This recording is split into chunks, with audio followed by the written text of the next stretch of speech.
देखो रिकैप हो गया, इतनी चीजें जो हमने लास्ट क्लास में पढ़ी थी। अब यहाँ पे हमने बात करनी थी, हमने यहाँ से भी कुछ चीजें करनी थी। मैंने तुम्हें दिखाया एएस के पर्सपेक्टिव से। देखो क्या तुम्हें मैंने कैश फ्लो स्टेटमेंट का मीनिंग बता दिया? क्लियर है? बोलो। उसके बाद मैंने तुम्हें क्या बताया स्कोप में? मैंने क्या बताया था तुम्हें, कौन कौन नहीं यूज करता है? देखो as per AS 21 sorry as per section 129 of companies act directly मना कर दिया गया किसको?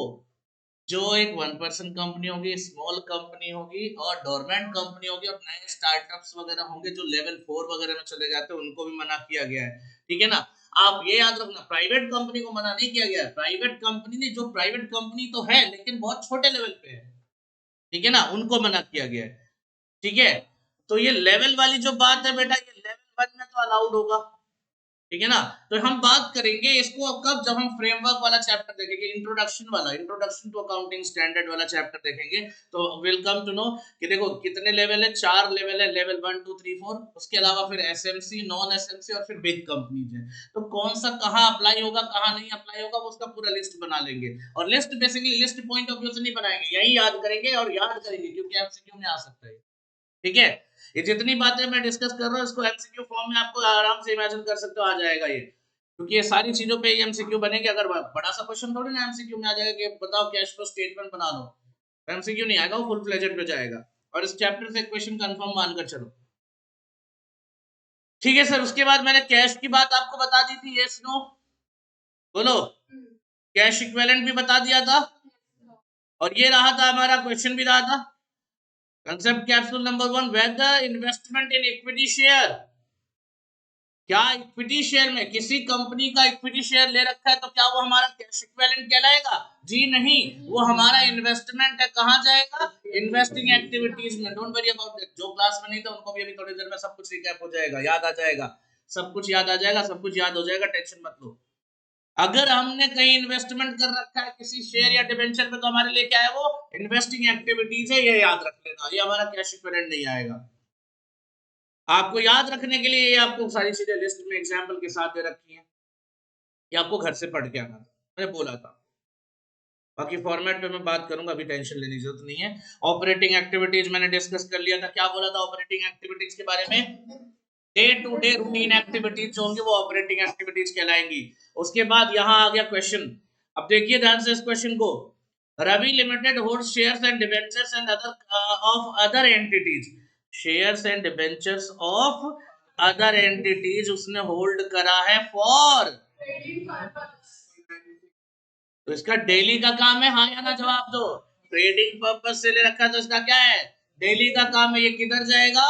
ऑपरेटिंग एक्टिविटीज, ये रहा। ठीक है ना? यही आएगा, बोलो आंसर भी है, ऑपरेटिंग एक्टिविटीज में जाएगा। क्यों जाएगा सर ऑपरेटिंग एक्टिविटीज में? चलिए अगर मैं यहां से ये लाइन काट दूं तो इन्वेस्टिंग में चला जाएगा। अभी बताया था कि अगर आपका ऑब्जेक्टिव यहाँ पे ट्रेडिंग पर्पस नहीं है तो ये क्या आ जाएगा? इन्वेस्टमेंट में जाएगा। और अगर आपका ऑब्जेक्टिव ट्रेडिंग यानी रूटीन बेसिस पे, डेली बेसिस पे, तो कहा जाएगा? ऑपरेटिंग में। चलिए ये बताइए इंटरेस्ट वाला। देखिए इंटरेस्ट अगर पे हुआ है तो अगर आपकी फाइनेंशियल एंटिटी है तो कहां जाएगा? ऑपरेटिंग। इंटरेस्ट रिसीव हुआ है कहां जाएगा?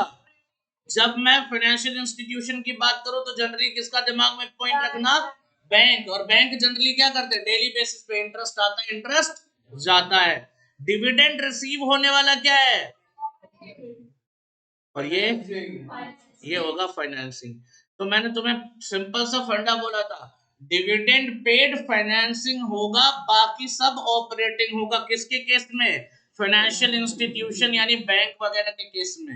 याद रखना, नोट्स ले लेना, किसी से नोट्स मिल जाएगा तुम्हें, उसमें लिखा हुआ है सब। ठीक है यहां तक? Then this was the question. ये वाला क्वेश्चन मैं रिकैप कर रहा हूँ क्वेश्चन के साथ, क्योंकि जो बच्चे नहीं थे उनको भी थोड़ा सा आइडिया लग जाएगा क्वेश्चन कहां से किए थे हमने। और अभी नया टॉपिक भी आएगा और फुल फ्लेजेड क्वेश्चन भी आएगा, जो बड़ा क्वेश्चन एग्जाम में आता है 8 नंबर में। 8 नंबर तक में वेटेज लगा लो इसका। During the year Harsha limited acquired 60% equity shares in Y limited for rupees, ध्यान दो ये अक्वायर किया है एक कंपनी में, कितने में, और इसका एक पुराना इन्वेस्टमेंट था जेड लिमिटेड में, उसको बेच दिया। ये दोनों कौन सी एक्टिविटी से रिलेटेड है? देखो ये जो आपने अक्वायर किया ये भी इन्वेस्टमेंट है, और जो आपने बेचा है ये भी क्या है आपका इन्वेस्टमेंट है। देखो मान लो ये हर्ष लिमिटेड है, चलो हर्षा छोड़ो, हर्ष लिमिटेड है, और वो क्या है, वो वाई लिमिटेड और ये एक्स लिमिटेड है। इसने क्या किया, उसके वहां पे भी इन्वेस्टमेंट कर दिया 60% इक्विटी 50 करोड़ में, और इसके पास पहले इन्वेस्टमेंट कर रखा था, इसको बेच दिया, तो दोनों ही इन्वेस्टमेंट है, ध्यान से समझो। एक इन्वेस्टमेंट आ रहा है तो पैसा जा रहा है, आउटफ्लो हो जाएगा, और एक इन्वेस्टमेंट बेच रहा हूं तो इन्वेस्टमेंट जा रहा है और पैसा आ रहा है, तो पैसा आ रहा है तो क्या हो जाएगा इनफ्लो। सो देखो जो इन्वेस्टमेंट खरीदा वो क्या होगा आउटफ्लो, जो इन्वेस्टमेंट बेचा है वो क्या होगा इनफ्लो, और हमारा काम क्या कैश फ्लो बनाने का है। तो कितने का था से मतलब नहीं है, कितने में डील हुई उससे मतलब है। तो बताओ इनफ्लो कितने का होगा, इनफ्लो और आउटफ्लो क्लियर रहेगा, पक्का, कसम से। चलिए ओके, नेक्स्ट था मनसा लिमिटेड एक्वायर्ड, यही लास्ट था, इसके बाद हमने नेक्स्ट टॉपिक पे चले जाना है, बस ये लास्ट देखिए, इसके बाद नया टॉपिक शुरू हो जाएगा। Mansa limited acquired a car for rupees 3 lakhs 10 lakhs with 3 month credit. ये मस्त क्वेश्चन था, इसमें बहुत से लोग कंफ्यूज होते हैं, ऑलमोस्ट सारे लोग, और मैंने बोला था कि क्वेश्चन ऐसे ही एग्जाम में आ जाएंगे, आप प्रैक्टिस करके नहीं जाओगे काम हो जाएगा, ठीक है ना। देखो पढ़ाने को तो बहुत से लोग पढ़ा देंगे, उसकी टेंशन नहीं है, एएस किसको नहीं याद होगा, जितने लोग इतने साल से पढ़े मैक्सिमम को याद होगा। It's all about the practice you are getting and it's all about the communication you are getting, ठीक है ना। जो आपको आज आराम से, मगर मेरी बात समझ में आ रही तो वही तुम्हारे लिए बेनिफिशियल, और कुछ नहीं है। अगर मेरी बात आराम से समझ में आ रही है, इससे ज्यादा कुछ चाहिए नहीं, बस इतना याद रख लो। मनसा लिमिटेड एक्वायर्ड कार कितने में, क्या था।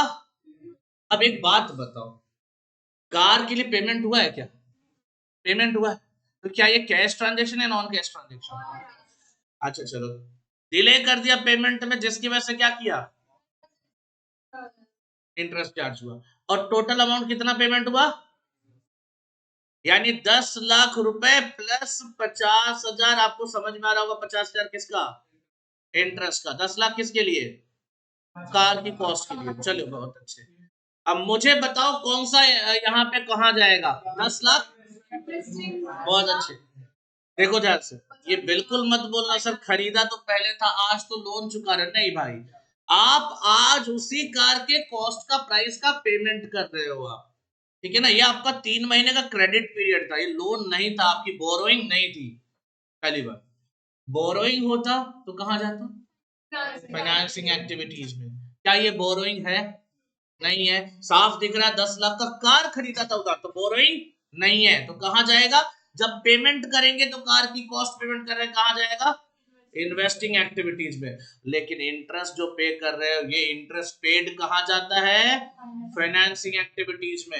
इंटरेस्ट कोई भी तुम पे करते हो किस पे पेमेंट करोगे, जो तुमने लोन लिया है बोरोइंग किया है, ये आपकी फाइनेंशियल एक्टिविटीज का पार्ट होता है। ऑब्वियसली जो बच्चे लास्ट क्लास में थे 19 भी थोड़ी दिक्कत आएगी, बट अभी क्लास के बाद आप 10 मिनट मेरे से मिल के जाओगे, ठीक है ना।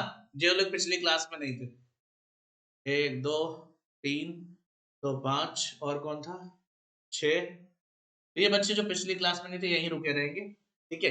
आई होप आज लास्ट लास्ट क्लास होगी आज की, है ना। तो फिर कोई नहीं, बाकी यहीं रुके रहेंगे, जिनका क्लास ओवर हो जाएगा वो चले जाएंगे, और कोई भी इश्यू आता है तो आप मिल के ही जाओगे मेरे से। आज हमें बात करनी किसकी बेटा, मेथड्स की। तो आप अपनी नोटबुक निकाल लीजिए फटाफट, क्योंकि इसमें तो लिखा ही है, ऑब्वियसली लिखा है, बट हम थोड़ा सा अलग नोट्स भी रखेंगे, जो हमारा कहते हैं ना रनिंग नोट्स होगा, ठीक है ना। जो चैप्टर के बड़े क्वेश्चन आएंगे उनका रनिंग नोट्स भी रखना जरूरी है। तो आज आप हेडिंग देंगे अपनी कॉपी पे, क्या हेडिंग देंगे, मेथड्स ऑफ,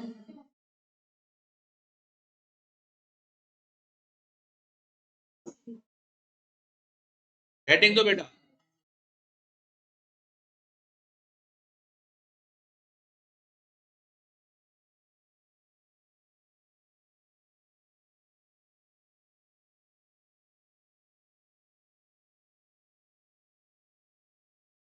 देखिए adding the methods of preparing cash flow statement, methods of preparing cash flow statement.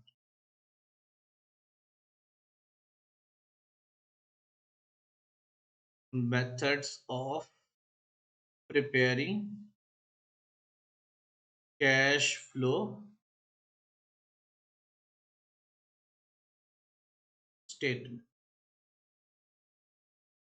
तो अब इतना तो आपको क्लियर हो गया होगा कौन कौन से मेथड है बेटा. पहला कौन सा है?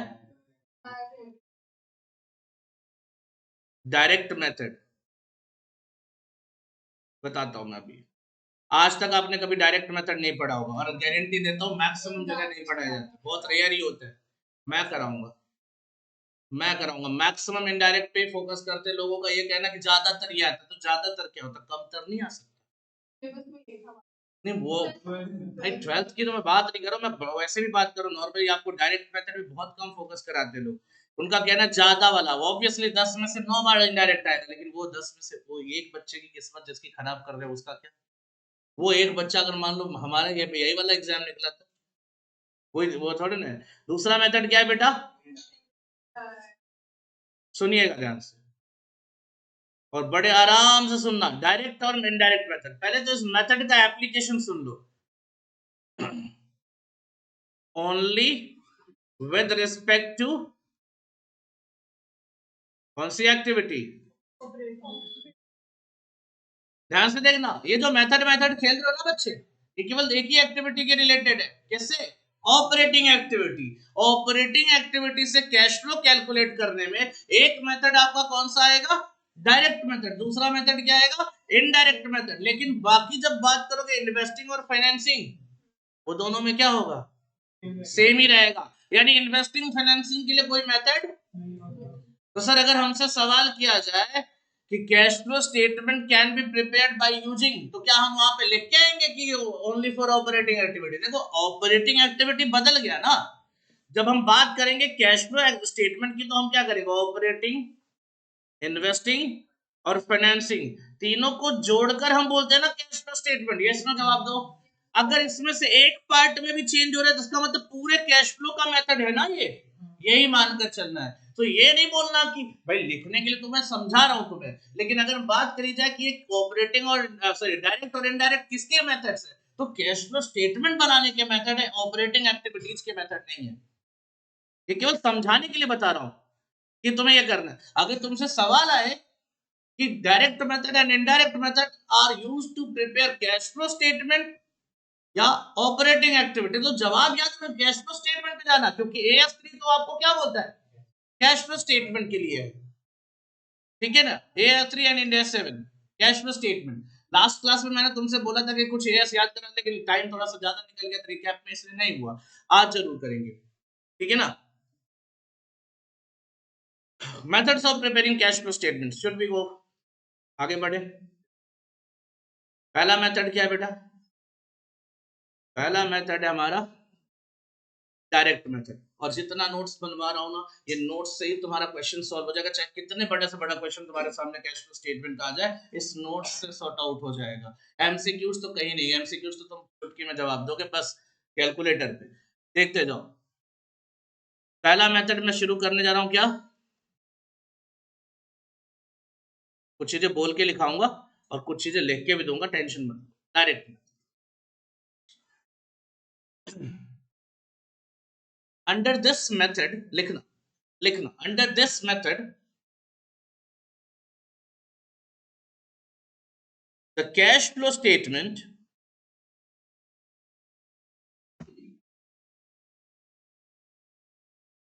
is prepared by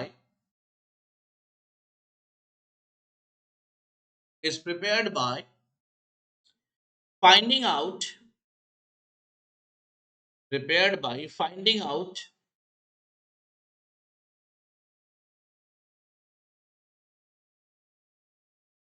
the cash receipts from, इसको अंडरलाइन करना या हाईलाइट करना, the cash receipts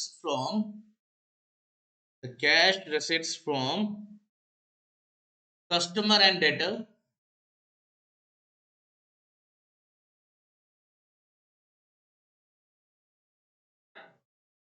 and cash payment to suppliers, creditors,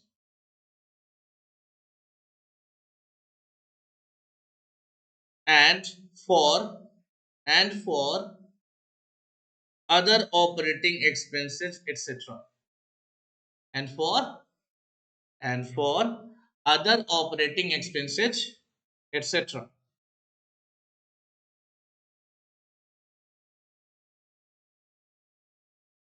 cash receipt call कर लेना और कैश पेमेंट टू, ठीक है ना। बस मेन लाइन अंडरलाइन कर लो, कैश पेमेंट टू। उसके बाद आपको आगे डेटर और वो लिखने की जरूरत नहीं, उसको हाईलाइट नहीं भी करोगे क्योंकि नीचे फॉर्मूले में आएंगे, लेकिन आपको देखना कैश पेमेंट और कैश रिसिप्ट, यानी दो चीजें निकालनी है, cash receipt and cash payment. यानी आपको ये पता होना चाहिए कि जब हम डायरेक्ट मेथड पे जा रहे हैं ऑपरेटिंग में, तो हमें डायरेक्ट कैलकुलेशन कितना करना है, दो कैलकुलेशन, पहला कैश रिसिप्ट, दूसरा कैश पेमेंट। किसको किसको वो तो हम लिख के ही करेंगे ना, फॉर्मूला बनाएंगे, टेंशन मत लो। अच्छा, इसके आगे थोड़ा सा पॉइंट और जोड़ लो, the difference of the above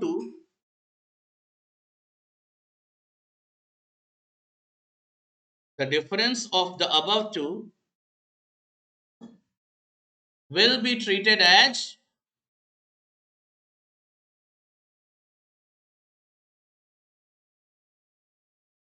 will be treated as operating cash flow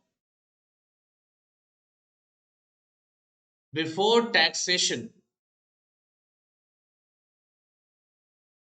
Operating cash flow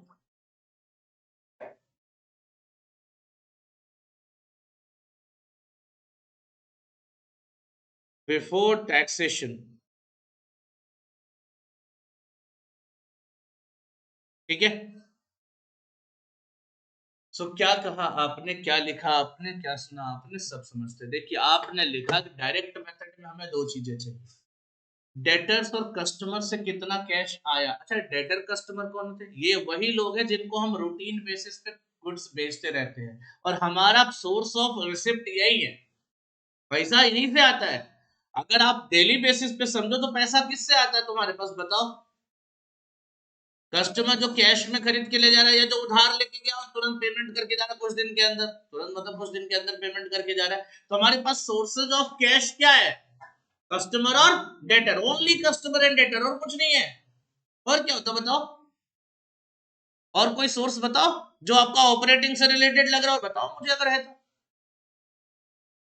नहीं है, मिलेगा ही नहीं सर, क्योंकि हमें जो हम रूटीन बेसिस पे पैसा कमाते हैं, पैसा आता, कैश आता, वो कहां से आता है, या तो कस्टमर से आता है या तो डेटर से आता है। डेटर भी कस्टमर, लेकिन वो क्रेडिट कस्टमर था जो पैसे देके जा रहा है, क्लियर है। तो इनसे जो रूटीन बेसिस पैसा है उसको जोड़ लो। और किसको पेमेंट करते हो रूटीन बेसिस पे, एक तो सप्लायर को, क्रेडिटर को, ठीक है ना, और एम्प्लॉय की सैलरी, मेंटेनेंस का खर्चा, डेली बेसिस पे जो रूटीन खर्चे, इसलिए आपने वर्ड क्या यूज किया, other operating expenses, salary, commission, wages, ये सब आपको यहाँ पे ले आना है, क्लियर है। तो ये आपको निकालना, अभी देखना, अभी टेंशन मत लेना, थोड़ा सा एलिमेंट एनपीओ का यूज कराऊंगा, अपने आप इजी हो जाएगा। एनपीओ का एलिमेंट थोड़ा सा यूज कराऊंगा, अपने आप इजी हो जाएगा। मैं कहता ना, अकाउंटिंग बहुत बड़ी चीज नहीं है, 11वीं 12वीं में जो पढ़ते हो ना उतना ही पढ़ना, उतनी ही मेहनत लगती है। 11वीं 12वीं में जितनी मेहनत लगाई थी ना, कहाँ मेहनत करी थी, बस जितनी मेहनत लगानी थी ना लगाई नहीं थी, जितनी मेहनत करनी चाहिए थी 11वीं 12वीं में उतनी ही करनी पड़ती है, आपको एकदम क्लियर हो जाओगे। तो देखते जाओ सर, सबसे पहला पॉइंट क्या था हमारा, फर्स्ट रिक्वायरमेंट क्या था, कैश रिसिप्ट। ये जो बता रहा हूं ये आपको एफएम वगैरह में भी हेल्प करेगा, तो ध्यान से समझना, receipts from customer and debtors. Sir अगर मैं कस्टमर को केवल कैश वालों का मान लूं और डेटर मतलब क्रेडिट कस्टमर मान लूं, तो देखो अब आपको सिंपल समझना है, कैश वाले कस्टमर ने क्या किया होगा हमारा, उसके साथ हमारा क्या हुआ होगा, कैश से, सिंपल है, बोलो। और जो डेटर वाले होंगे उनको मैं बोल दूं उनसे पैसा आता तो उसको नाम क्या देते हैं, उनको नाम देते हैं सर क्रेडिट सेल नहीं बेटा, पैसा जो आया उसको नाम देते हैं कलेक्शन फ्रॉम डेटर्स। आप में से जिसको दिक्कत आई बता दो मुझे, मैं बहुत स्मूथली ले चलूंगा। सारे बच्चे जो नहीं थे क्लास में समझ में आएगा, टेंशन मत लो। अगर मैं बोलूं मेरे डेटर और कस्टमर दोनों मिला के मुझे क्या देंगे यार, एक तो कैश सेल जो पैसा दे के सेल करके जा रहा है, हाँ है ना, और दूसरा उधार जो लेके गया था पैसा ला रहा है वाले के लो, हो गया। समझ में आई बात, और कोई तो नहीं है। तो कैश सेल तो क्लियर होता है ना, इसमें तो कोई फॉर्मूला नहीं चाहिए ना, कैश सेल का तो कोई फॉर्मूला नहीं चाहिए ना। सर ये कलेक्शन फ्रॉम डेटर्स क्या होता है, देखिए देखिए ध्यान से देखिए, कलेक्शन फ्रॉम डेटर देखिए, यहीं पे इसके नीचे फॉर्मूला बनाने जा रहा हूँ, ध्यान से ताकि थोड़ा समझने में इजी हो जाए। इसको बोलेंगे हम, अच्छा कलेक्शन फ्रॉम डेटर का फॉर्मूला बनाओ, नहीं छोड़ फॉर्मूला, अभी फॉर्मूला तुम बनाओगे। देखो ये लड़की ना मेरे से कल 500 रुपए का उधार लेके गई थी, समझो ध्यान से। आज सुबह सुबह 2000 का उधार और लिया है, और अभी 300 देना बाकी है इसके ऊपर। कितना पेमेंट किया इसने? फिर से क्वेश्चन रिपीट कर दूं, फिर से क्वेश्चन रिपीट कर दूं। 500 रुपए कल ही से उधार था इसके ऊपर, 2000 का सामान उधार आज खरीद लिया, और अब 300 रुपए केवल बाकी रह गया, तो कितना पेमेंट किया इसने? कितना पेमेंट किया? अच्छा आया कैसे ये? आपको पता आपने फॉर्मूला यूज कर लिया? नहीं, देखो ये यूज किया, यहां लिख दूंगा ओपनिंग डेटर्स, ये मेरे लिए डेटर थी, ओपनिंग बैलेंस प्लस क्या बोलूंगा, बहुत अच्छे, बहुत ही अच्छे, क्रेडिट सेल्स, और सर माइनस क्या कर दिया, क्लोजिंग डेटर्स, वही क्लोजिंग बैलेंस ऑफ डेटर्स। अब बताओ ये फॉर्मूला था ना, इसी फॉर्मूले को हम डेली बेसिस पे, रूटीन बेसिस पे यूज करते हैं विदाउट शोइंग कि हम कोई फॉर्मूला यूज करते। तो फॉर्मूला नहीं है मेरे दोस्त, फॉर्मूला तो केवल लिखने के लिए, दिखाने के लिए होते हैं। वो नहीं बोलते हाथी के दांत खाने के और दिखाने के, और ये केवल दिखाने वाले दांत है, एक्चुअली तुमने फॉर्मूला ही नहीं यूज किया, तुम्हें डायरेक्ट आंसर आता है। हो गया, ये हो गया तुम्हारा collection from customer and debtor, हो गया। अच्छा एक बात और याद रख लेना, जब मैं बात करूंगा यहाँ पे डेटर की, किसकी बात करूंगा, तो डेटर के साथ साथ ये बात जरूर इंक्लूड कर लेना कि इट इंक्लूड्स क्या sir, in includes bills receivable as well. देखो ट्रेड रिसीवेबल वर्ड यूज होता है ना, ये वही बात है ये, बट ऑब्वियसली मैक्सिमम टाइम आपको डेटर डेटर लिखा मिलता है, तो जब डेटर यहां में यूज करो, यहां डेटर का मतलब डेटर प्लस बिल्स रिसीवेबल दोनों आ जाएंगे, ठीक है। अब आप मुझे बताओ, इतने में से किसी बच्चे को कोई दिक्कत हो तो बताओ, ये पहला फॉर्मूला है, मुझे दिक्कत है इसको, मुझे क्यों दिक्कत है बताता हूँ। सर ये तो मैंने बताया ना, मान लो क्वेश्चन में इमेजिन करो कैश सेल और क्रेडिट सेल का कोई आइडिया ही नहीं लग रहा है, तब क्या करोगे? सर हम बहुत तेज है, बहुत ज्यादा तेज है, देखिए क्या करेंगे, हम इन दोनों फॉर्मूले का एग्रीगेट फॉर्मूला बना देंगे। क्या फॉर्मूला बनाएंगे सर? हम लिख देंगे क्या, टोटल सेल्स। क्या लिख देंगे? Total sales. अब एक बात बताओ, ये और इसके बीच में क्या रिश्ता है? सर प्लस का रिश्ता है, तो क्या हम जोड़कर इसको टोटल सेल नहीं लिख सकते? और इसमें ऐड क्या हो रहा है सर? ऐड कर देंगे ओपनिंग डेटर्स, और माइनस कर देंगे क्या, क्लोजिंग डेटर। तो जहां इंफॉर्मेशन नहीं होगी क्रेडिट और कैश सेल की, हम ये वाला कंडा अपना लेंगे। हमारे पास क्या दिमाग की कमी है? जी बिल्कुल नहीं।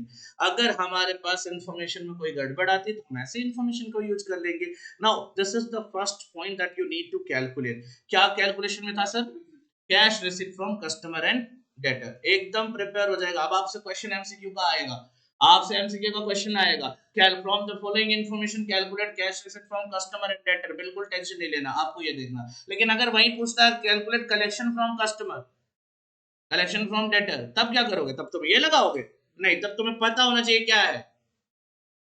देखो बेटा, पढ़ना और चीजों को कोरिलेट करके याद रखना, ये हमें दोनों साथ लेकर चलना है। केवल पढ़ेंगे नहीं, पढ़ने के साथ साथ फॉर्मेट और सारी चीजें याद भी रहनी चाहिए। एग्जाम में याद हुई चीजें ही रिटेन होती हैं, आज पढ़ोगे समझ में आएगा, यहाँ से निकलते भूल जाओगे, कोई मतलब ऐसी पढ़ाई का नहीं है। तो ये रिटेन करने की भी आदत डालो, और इसीलिए इस तरह से करा रहा हूँ तुम्हें रिटेन हो जाए, वरना बुक तो दे ही रखी है। बुक तो दे रखी है, सारी बातें लिखी है उसमें, है कि नहीं है? बोलता भैया नोट से इसको पढ़ते चले जाओ, हो गया। ऐसे ही तो होता है। क्लास का नोट मेकिंग भी जरूरी है। अगर अलग नहीं तो उसी बुक पे लिखोगे। और 2 नोटबुक का हमेशा बोलता हूं, 2 नोटबुक रखना है। बोलता हूँ ना, एक क्लास नोटबुक होगा जिसमें आप कंसेप्ट, प्रोविजन, जो भी चीजें, छोटी मोटी चीजें हम करेंगे वो लिखेंगे, और एक केवल और केवल प्रॉपर प्रैक्टिकल के लिए नोटबुक रखोगे। उससे ज्यादा कुछ नहीं चाहिए। पहला हो गया डन। सर दूसरा क्या चाहिए था ये बताओ। मुझे याद नहीं, आप बताओ। Cash payment. देखिए ध्यान से, cash payment to creditor, suppliers,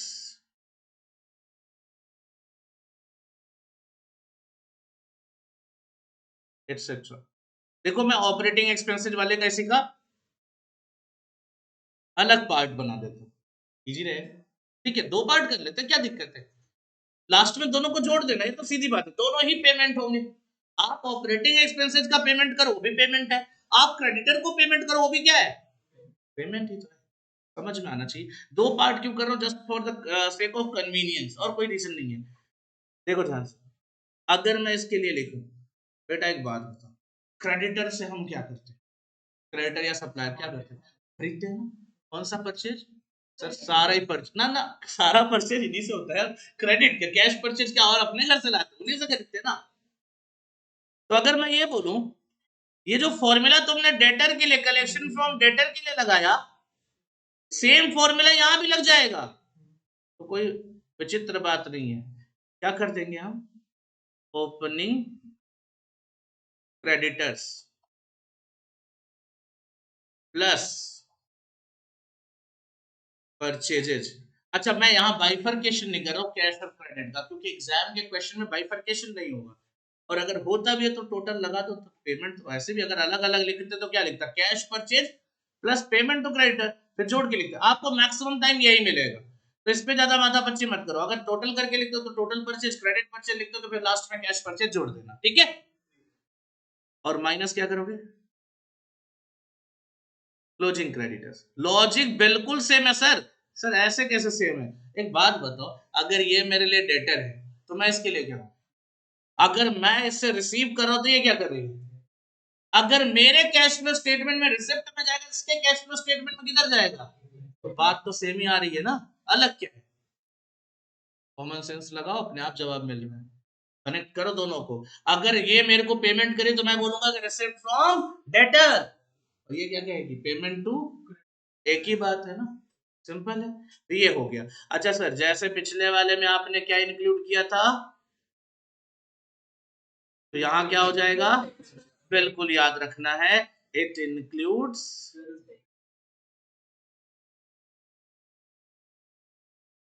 bills payable as well. ठीक है, पक्का? ये है सर। इसका दूसरा पार्ट भी बताओ जल्दी से। दूसरा पार्ट क्या था? Payment for operating expense. तुम में से कितने लोगों को एनपीओ याद है? Most of you. Payment of for लिख देता हूं, चलो, payment for operating expenses. Sir मुझे अभी एक बात बताओ, क्या रिसीट एंड पेमेंट एनपीओ में पढ़ते थे? रिसीट एंड पेमेंट में हम क्या दिखाते थे, जरा बताना मुझे। ओनली कैश ट्रांजेक्शन, यानी एक तरह से कह सकता हूं, अगर रिसीट एंड पेमेंट होता तो शायद हम इतनी मेहनत नहीं करते, उसमें साफ साफ लिखा रहता कितना पेमेंट है ना? बहुत अच्छी बात है सर, लेकिन नहीं मिल रहा रिसीट एंड पेमेंट। हम कैलकुलेट तो कर सकते हैं, बोलो। अच्छा, अगर हमें ये मिला हो कि करेंट ईयर का एक्सपेंडिचर इतना है, करेंट ईयर का, ध्यान से सुनना, और हमें निकालना है कैश पेमेंट, तो हम क्या इस स्ट्रेटजी को फॉलो कर सकते हैं? देखो ध्यान से,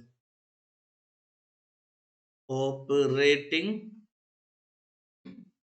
एक्सपेंसेस फॉर द ईयर। अगर तुम्हें याद नहीं आया तो याद रखो, सब्सक्रिप्शन वाला जो फंडा बताया था, सब्सक्रिप्शन रिसीव्ड इन कैश वाला स्टेटमेंट, वैसे ही करना है।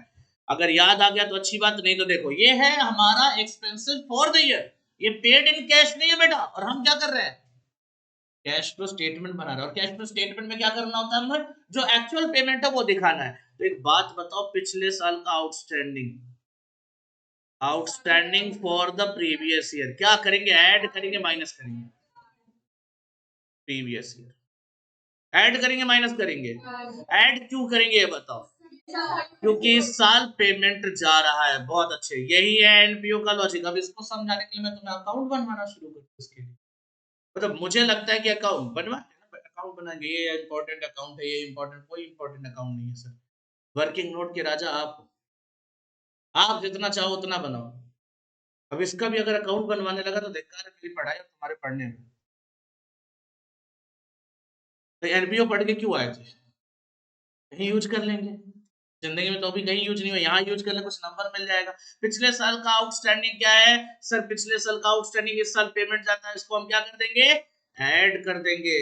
और sir outstanding for the current year क्यों माइनस करेंगे, क्योंकि पेमेंट ही नहीं गया और हम कैश फ्लो में कैश दिखाते, तो ये माइनस हो जाएगा। फिर उसके बाद मुझे बताओ, पिछले साल एडवांस पेमेंट था, क्या दोबारा इस साल जाएगा, क्या करेंगे, एडवांस पेड इन, ना ना बेटा प्रीवियस ईयर, ये क्या करेंगे हम, माइनस कर देंगे। और एडवांस, गुड, इतना काम करने के बाद हमारा क्या जाएगा, ऑपरेटिंग, बिल्कुल सही बात, operating expenses paid in cash. मैं जितना तुम्हें बता रहा हूँ इतना क्वेश्चन मिलेगा नहीं, बट यार एक बात बताओ, अगर एक्सट्रीम लेवल क्वेश्चन आ गया, एमसीक्यू में ही आ गया, तो कुछ भी हो सकता है, तो इसलिए पढ़ा रहा हूँ इतना कुछ। इतना क्लियर है सर, आपको मैंने बताया क्या था अभी तक डायरेक्ट मेथड में, क्या नोट्स बनाया था आपने, यही तो लिखा था। क्या लिखा था, एक तो रिसिप्ट निकाल लो, दूसरा क्या, पेमेंट निकाल लो, आ गया दोनों। डिफरेंस क्या आएगा दोनों का, लाइन देख के बताओ, cash flow from operating activities, but आगे क्या लिखा था, बिफोर टैक्सेशन। तो मेरे भाई अब क्या रह गया, टैक्स पेड माइनस कर देंगे, यहीं तक अंतर होता है। आपको मैं एक बात और क्लियर कर दूं, जो डिफरेंस होता है डायरेक्ट और इनडायरेक्ट मेथड में ऑपरेटिंग एक्टिविटीज के लिए, बस इतने तक होता है। कहां तक, ऑपरेटिंग कैश बिफोर टैक्सेशन तक, इसके बाद दोनों मेथड फिर सेम हो जाते हैं पूरा पूरा, ये रास्ते अलग है। अब ये डायरेक्ट और इनडायरेक्ट का कंसेप्ट क्या भाई, यहां से तुम्हें जाना रिसेप्शन पे, अच्छा इस रूम में कितने दरवाजे दिख रहे हैं, एक पीछे भी है, सीधा निकल लिया, पहुंच गए, या फिर पीछे से घूम के ऐसे जो पहुंच गए। डेस्टिनेशन दोनों का क्या है, सेम है, जगह एक ही है, पहुंचना एक ही जगह है, रास्ते क्या है, कौन सा अच्छा है, ना ना यही गलत बात है, यही गलत बात है। सिचुएशन डिसाइड करेगा कौन सा अच्छा है, ठीक है सर, ये हम नहीं डिसाइड करेंगे। मान लो यहीं पे क्या हुआ है, आगे आग लग गई इधर, भगवान न करे ऐसा, अपने लिए कौन इतना बुरा सोचता है, लेकिन चलो मान लो इधर आग लगी, आप कहां से भागोगे, इधर से डायरेक्ट, डायरेक्ट निकलोगे, डायरेक्ट निकलोगे, नहीं पहुंचेंगे, जगह देखो।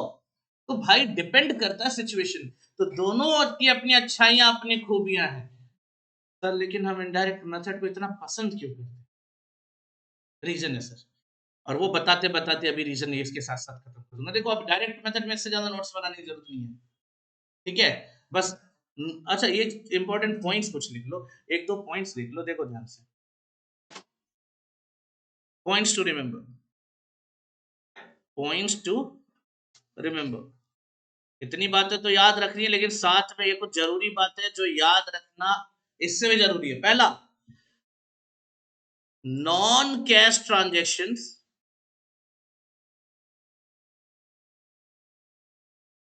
Non cash transactions will not form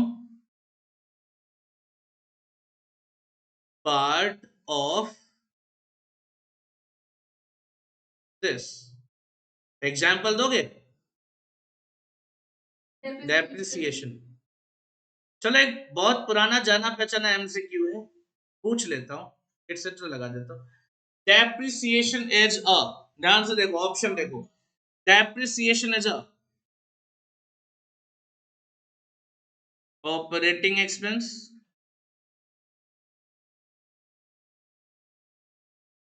cash expense, non operating expense, और D non cash operating expense.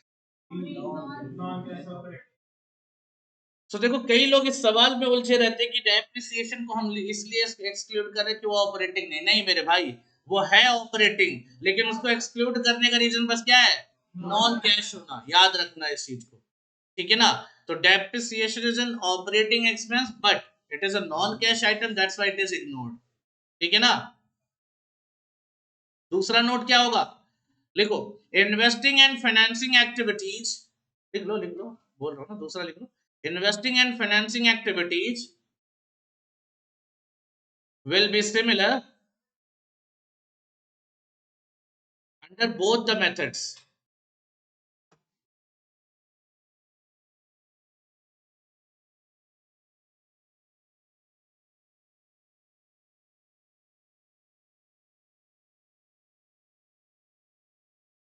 ठीक है ना? हो गया? तो हो गया। दूसरा मैंने लिखा नहीं, बस बोल दिया, शायद लिख लिया होगा, इजी था वैसे। दूसरा हो गया, तीसरे पे आ जाओ, तीसरे पे आ जाओ। तीसरा देखो क्या निकालना है। देखो परचेज कैसे निकालोगे अगर मान लो परचेज नहीं दिया तो, हालांकि इसका फाउंडेशन से लेना देना है, 11 12 से लेना देना है, इसमें कोई मतलब नहीं है। परचेज कहां से निकाल सकते हैं? तो we will find out cost of goods sold, और हम कॉस्ट ऑफ गुड्स सोल्ड को मॉडिफाई कर देंगे, तो COGS ट्रांसफर करो। क्या पहले कॉस्ट ऑफ गुड्स सोल्ड का फॉर्मूला दिमाग में बैठा, क्या क्या होता है ऐसे बोलो। चार बातें, opening stock plus purchase plus direct expense minus. अब देखो हमें इसको इधर लाना, केवल परचेज को छोड़ दो, तो ओपनिंग स्टॉक प्लस में था माइनस में था? प्लस में था, इधर आएगा क्या हो जाएगा? तो माइनस ओपनिंग स्टॉक,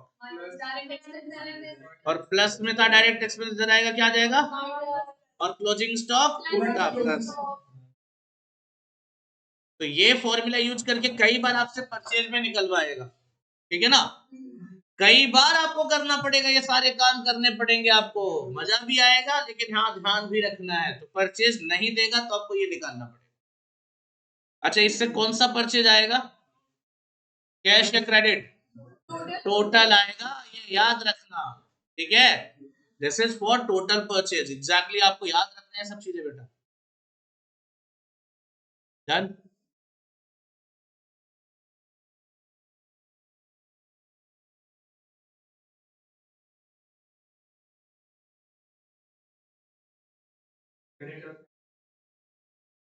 हाँ ये टोटल। कोई बाहर भी है क्या इसके अलावा घूमने गए हो? अर्पित आया था? एक सेकंड, कोई दो बच्चे गए थे। तुम पहले सुबह वाली क्लास में नहीं थे ना? बाद में आए हो ना? नहीं नहीं, उसको बोल रहा हूँ, ऋतिक। ए, लेट से आए हो? दो तीन बच्चे गायब हैं क्लास, घूमने निकल गए होंगे। कौन कौन? कौन कौन? होगा कोई, आई डोंट नो, चलो कोई नहीं, देख लेंगे वो तो लिस्ट में। ध्यान दो बेटा। अच्छा, क्लास छोड़ के कोई बेनिफिट नहीं होने वाला, इसलिए ध्यान दो, आप सीरियस होकर पढ़ाई करो। रिजल्ट की चिंता जैसे आज तक नहीं करी वैसे अभी भी करने की जरूरत नहीं, रिजल्ट आ जाएगा, उसकी टेंशन छोड़ो। रिजल्ट किसके आते हैं? है ना? सोच के देखो, पढ़ने के बाद ही रिजल्ट आएगा ना, बस। और पढ़ने वालों के रिजल्ट आने हैं, तो केवल रिजल्ट के बारे में सोचने से अच्छा क्या किस पे सोचे? पढ़ने के बारे में। पढ़ाई करो, रिजल्ट की टेंशन मत लो, हर बार अच्छा रिजल्ट आता है, इस बार भी आएगा, चिंता करने की जरूरत नहीं है। तो we have completed the direct method. अब हम बात कर लेते हैं किसके ऊपर, इनडायरेक्ट मेथड के ऊपर। टेंशन फ्री होके देखिए इनडायरेक्ट मेथड। जो सेकेंड मेथड है क्या है आपका, इनडायरेक्ट मेथड।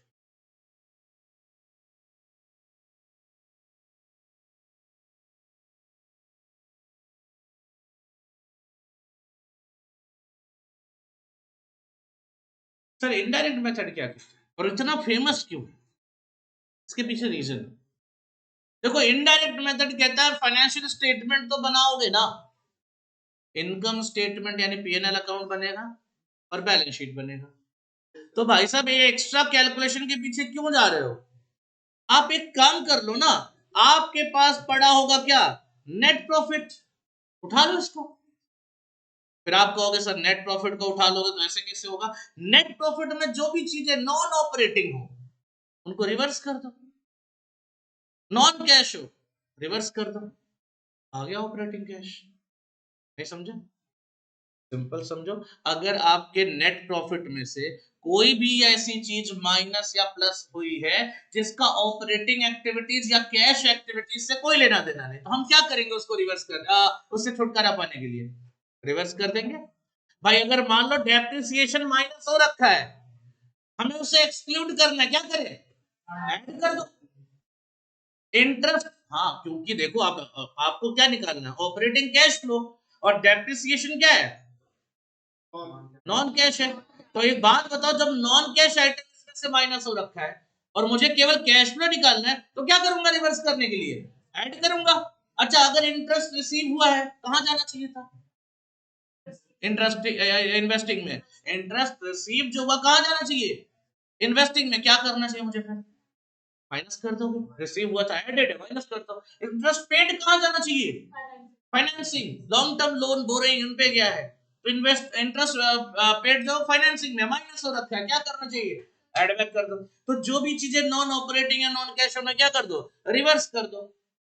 सर ये इजी होता है, हाँ ये अपना सा लगता है, क्योंकि फाइनेंशियल स्टेटमेंट में सब कुछ आपने पहले ही कर रखा है, केवल आपको प्लस माइनस करके निकालना है। This is the most favourite method, इसलिए ज्यादातर ये प्रेफर होता है। तो कभी अगर आपसे पूछा जाए मोस्ट प्रेफर्ड मेथड या मोस्ट प्रेस्क्राइब्ड मेथड, तो कौन सा होगा, इनडायरेक्ट मेथड। ठीक है, ये कैसा क्या है, चलिए लिखिए थोड़ा सा इसके बारे में भी, डायरेक्ट तो लिख लिया, इसके बारे में लिखिए।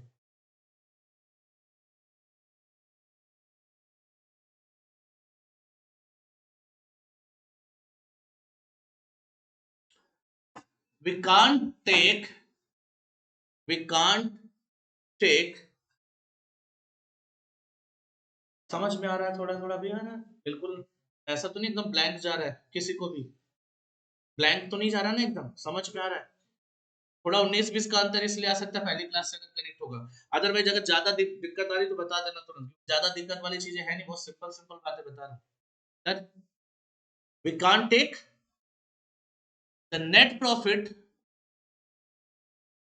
the net profit as revealed by P&L account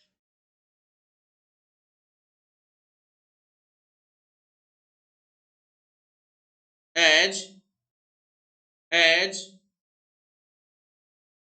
cash flow from operating activities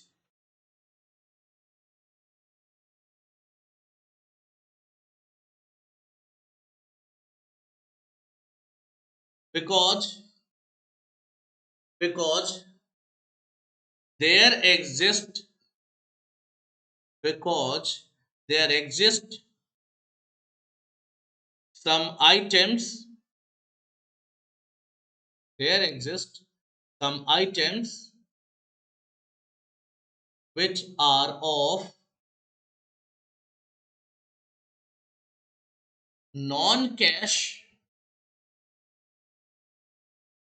or non-operating nature। ये तक क्लियर है। मैंने ये बताया कि हम नेट प्रॉफिट को क्यों नहीं ले सकते, का सवाल आ सकता था कि सर नेट प्रॉफिट से क्या दुश्मनी, दुश्मनी कोई नहीं है, क्योंकि वहां कुछ ऐसे आइटम्स होते हैं जो नॉन कैश होंगे या फिर नॉन ऑपरेटिंग होंगे, तो हम नेट प्रॉफिट को कैश क्यों नहीं मान सकते। ठीक है ना, पैरा चेंज कर लेना। This method starts with, this method para change करके, this method starts with the net profit before taxation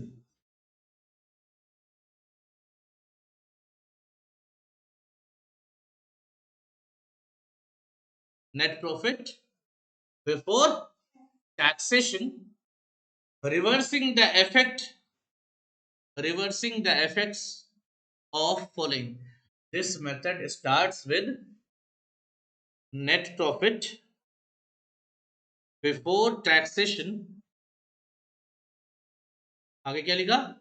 Reversing the effects for the following.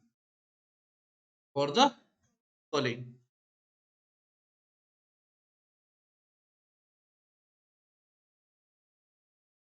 The following points, the following transactions लिखो. Following transactions need to be added back.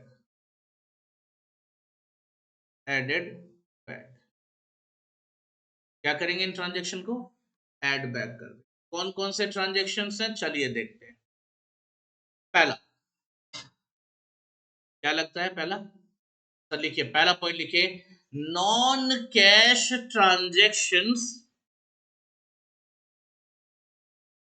Non cash. आराम से देखो, tension मत लो, सब clear हो जाएगा. एक बार line complete होगी सब क्लियर हो जाएगा क्या बोल रहा हूं.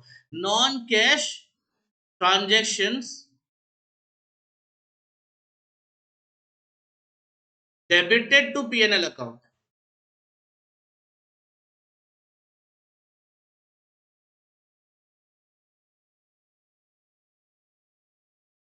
अब मुझे बताओ, अगर पीएनएल के डेबिट में गया है तो प्रॉफिट में से माइनस हुआ है या प्लस हुआ है? और अगर वो नॉन कैश है तो कैश फ्लो के हिसाब से एक्सक्लूड करना है उसको. कैसे एक्सक्लूड करेंगे? ऐड करके. रिवर्स करने का मतलब क्या होगा? ऐड करोगे, क्योंकि माइनस हो रखा है ये. बोलो, डेबिट मतलब क्या हो रखा है? माइनस हो रखा है. हमें रिवर्स करना तो क्या करेंगे? ऐड कर देंगे. क्लियर है? पक्का? दूसरा, non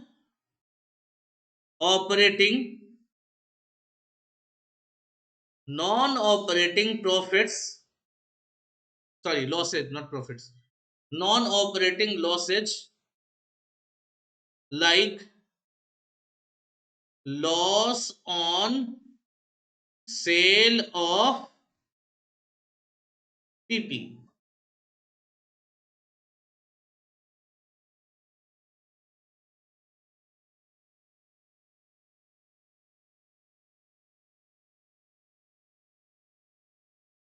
etc.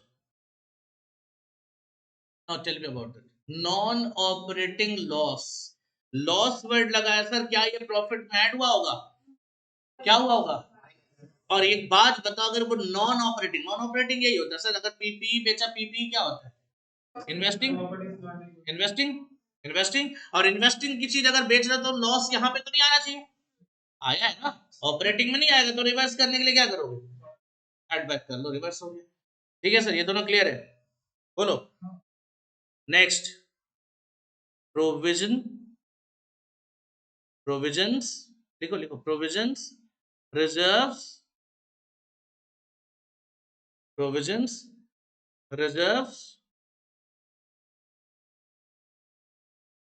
Etcetera. Sir provision और रिजर्व को क्यों ऐड कर रहे हो? नहीं, प्रोविजन और रिजर्व प्रॉफिट में से बन गए तो माइनस हो गया प्रॉफिट में से, तो ऐड क्यों करा रहे हो सर? रीजन दो मुझे. नहीं वो ठीक है, बिल्कुल सही. रीजन मतलब क्यों ऐड हो रहा है? नॉन कैश, क्योंकि नॉन कैश. सर ये कुछ वाले पॉइंट में नहीं आते. बिल्कुल है, लेकिन थोड़ा सोचो यहाँ पे ना, लिखने में एक्चुअली क्या है, यहाँ स्पेशल नाम यूज करा है, क्योंकि मैक्सिमम टाइम देखो आपको पता था नॉन कैश वाले क्या होंगे, डेबिट हो रखे होंगे तो क्या करेंगे? ऐड करेंगे. आपको सबको पता था, लेकिन बिना बताए मैंने केवल प्रोविजन और रिजर्व का नाम लिखा, गलती हुई ना 2-3 से. ये गलती ना हो इसलिए अलग से इसको. ठीक है ना? ये नोट मेकिंग की स्ट्रेटजी है. अदरवाइज आपको पता है नॉन कैश है तो पहले वाले में कवर होगा, लेकिन स्पेसिफिकली नाम लिखने का. देखो, जब भी मैं नॉन कैश ट्रांजैक्शन बोलूंगा ना तो आपके दिमाग में केवल डेप्रिसिएशन यही सब आएगा. इससे ज्यादा आप सोच भी नहीं पाओगे। लेकिन जब मैं यहाँ प्रोविजन रिजर्व अलग से लिखूंगा तो अब आप कनेक्ट कर जाओ तो अच्छी बात है ना, इसीलिए लिख पाए। नेक्स्ट लिखो, interest paid, dividend paid etcetera.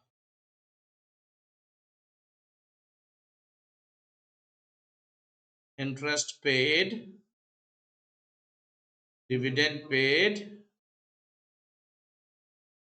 है, लेकिन ये ऑपरेटिंग नहीं है ना बेटा, ये फाइनेंसिंग है। ठीक, देखो आप बस अभी पढ़ो, अभी समझ में सब आएगा, क्योंकि हमें, मुझे भी पता है यार, अभी तुम्हारा दिमाग देखो अभी इतना सा है, अभी तुमने फाउंडेशन क्लियर किया, तुम अभी सोच नहीं सकते उतने दूर दूर तक। एक साथ चार चीजें कनेक्ट करनी पड़ रही है यहाँ पे। एक तो आपको ये भी ध्यान देना कि ऑपरेटिंग की बात पढ़ रहे हो, फिर देखना नॉन ऑपरेटिंग नहीं होना चाहिए, उसके साथ ये भी देखना नॉन कैश भी नहीं होना चाहिए, तो वो कहीं ना कहीं दिमाग घूमेगा। लेकिन अभी आप नोट मेकिंग के साथ साथ समझते रहो, अपने आप समझ में आएगा, धीरे धीरे सब हो जाएगा। क्लास खत्म होते होते सारी बातें याद हो जाएंगी, और लास्ट में रिकैप करूंगा 10 मिनट में, अपने आप आपको जवाब मिल जाएगा कि आपको कितना याद हुआ। यहाँ तक क्लियर है? लास्ट एक पॉइंट ऐड करो जिसको मैं थोड़ी देर बाद समझाऊंगा, ऐड करो फिलहाल। क्या ऐड करना सर? पॉइंट ऐड बैक करना है ना, तो ऐड करो डिक्रीज इन, वैसे तो रट्टा मार के आए है ना, बट रीजन आज पता चल जाएगा। Decrease in current asset and increase in current liabilities. अच्छा, मेरी राइटिंग पे मत जाओ भाई, ये सब उसी का पार्ट है, ऑपरेटिंग में नेट प्रॉफिट में ऐड होता है। इसके बाद आपका आता ऑपरेटिंग प्रॉफिट बिफोर टैक्सेशन। और मेरी राइटिंग पे ध्यान नहीं देना बेटा, स्वेटिंग की वजह से थोड़ा सा होगा वो, ठीक है ना, इसीलिए मैं बोल बोल के लिखवाता रहता हूँ, लिखता भी हूँ, बोल भी रहा हूँ, ठीक है। Decrease in current asset, increase in current liability, ये ऐड बैक होगा, मैं बताऊंगा अभी, आप चिंता मत करो। याद है क्या है? पॉइंट ए हो गया, ये आपका बी बना लो। बी में क्या लिखोगे? सब्ट्रैक्टेड वाला। The following transaction need to be subtracted. लिखो लिखो लिखो, the following transactions need to be subtracted. बस थोड़ी देर में मैं आने वाला हूं टॉपिक पे अपने आप टेंशन मत लो। The following transactions need to be subtracted. अभी क्वेश्चंस पे आ जाऊंगा। द फॉलोइंग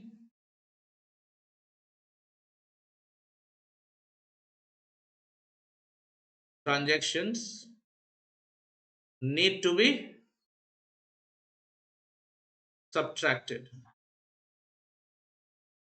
पहला सर, पहला बताओ, काउंटर पॉइंट लिखते जाओ। नहीं, पहला पॉइंट था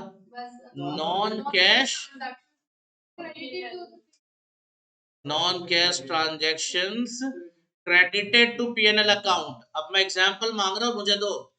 नहीं नहीं, बताओ बताओ बताओ एग्जांपल। ये जबरदस्ती है, छोड़ना। कैश है भाई, तू खुद बोल रहा रिकवर्ड, तो खुद बोल रहा रिकवर्ड, पैसा आ रहा है। कोई बात नहीं बेटा, मैंने कौन सा गोली चला दी, मैं तो वैसे भी एक्सेप्ट कर रहा हूँ ये सब चीजें। मैंने तुम्हारे डिफेंस में पहले ही बोला, अभी तुम लोग सोच कम रहे हो, क्योंकि अभी शुरुआत है।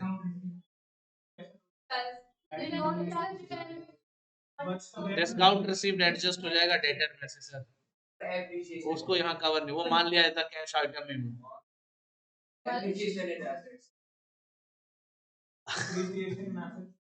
ये सही है यार, लेकिन देखो भूल गए, एप्रिसिएशन जनरली इग्नोर कर देते हैं। चलो रिवैल्यूएशन कोई नहीं, देख लिया, नहीं मिला ना एग्जांपल, ये नहीं मिला ना एग्जांपल, ये बहुत रेयर चीजें होती हैं। अब मैं एग्जांपल देता हूँ, अभी तुम लोग कहोगे यस बिल्कुल। चल, कमीशन रिसीव्ड किधर जाता है? Sorry, accrued commission. What is that? है ना, कमीशन अक्रूड है, लेकिन पैसा नहीं आया, क्या करना चाहिए? समझे? तो ये एक्सेप्शनल है, लेकिन ये एक्सेप्शनल, जब देखो जनरली सारी चीजें जो लिख रहे थे वो याद थी ना, जब एक्सेप्शनल चीजें आती है वहीं दर्द मिलता है, याद रखना, तो इसलिए लिखना जरूर। एडवांस तो मिला ना, अच्छा प्रीवियस ईयर, तो वो तो वहां से एडजस्ट हो जाना है ना फिर। चलो, मतलब एक एग्जांपल दिया मैंने, ऐसा मिलेगा बहुत रेयर चांस है, बट मेरा काम है सारी चीजें बताना, तो मैं बता रहा हूँ। Non cash transactions credited to P&L account. Next, exactly, non operating gains credited to P&L account ही तो जाता है। नॉन ऑपरेटिंग गेन्स भाई साहब जस्ट इसका अपोजिट कर लो, बस इसको बदल दो। नॉन ऑपरेटिंग गेन्स या लॉसेस की जगह क्या कर दो, gain, like gain on sale of PP etcetera. तो ये एडेड रहा होगा, हमें क्या करना है, माइनस। बहुत सिंपल सिंपल बात है बेटा।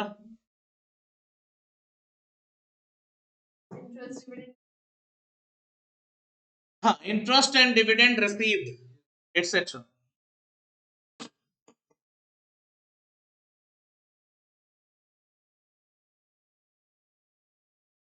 इंटरेस्ट एंड डिविडेंड रिसीव्ड, और लास्ट लिख लो increase in current asset decrease in current liability. इतना लिखो, फिर मैं इसको समझा देता हूँ।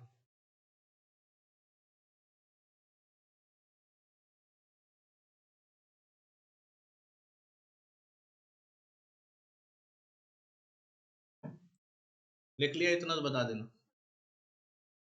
एक लास्ट लाइन लिख लो, फिर मैं समझा देता हूँ। लिखो लास्ट लाइन। अब ये किसी पॉइंट में नहीं है, ये नॉर्मल लाइन हो गई। नॉर्मल नोट लिख लो, normal. From the above calculation we will get, from the above calculations we will get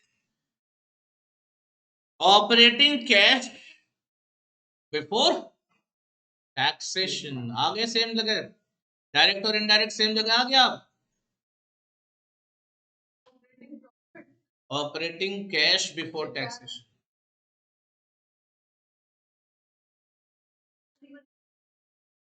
From the above calculations we will get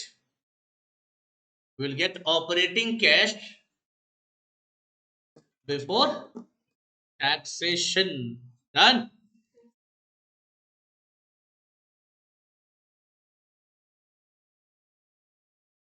अब समझते बेटा, ये जो इंक्रीज डिक्रीज का कंसेप्ट बताया वो क्या था।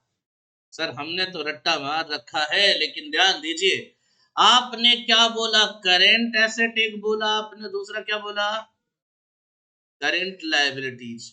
अगर ये इंक्रीज डिक्रीज होता है तो कैश फ्लो में क्या होगा, प्लस।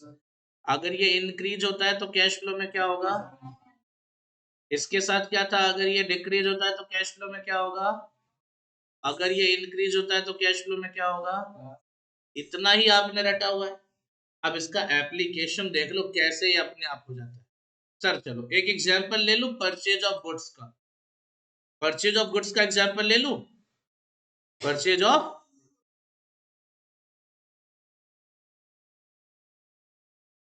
इसमें एग्जांपल लेता हूं।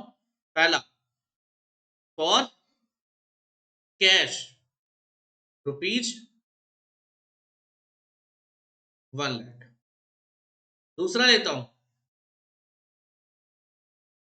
On credit rupees 1 lakh. और तीसरा, for cash 20,000 and on credit कितना, 80,000। ठीक है, देखो मैं कॉम्प्लिकेटेड एग्जाम्पल लेने से कोई मतलब डरने की जरूरत नहीं है। Nothing is complicated. जब मैं बैठा हूं समझाने के लिए तो कॉम्प्लिकेटेड क्या है। आमतौर पर मैं पहला पॉइंट या दूसरा पॉइंट लेके समझाता, काम हो गया था। लेकिन I am taking these examples just to make sure कि कुछ भी कॉम्प्लिकेटेड नहीं, केवल देखने का नजरिया अपना अपना है। ठीक है ना। अब ये देखो, this is the one of the complicated task that I have taken लोगों की नजर में। लेकिन देखो कितना आराम से समझ में आएगा।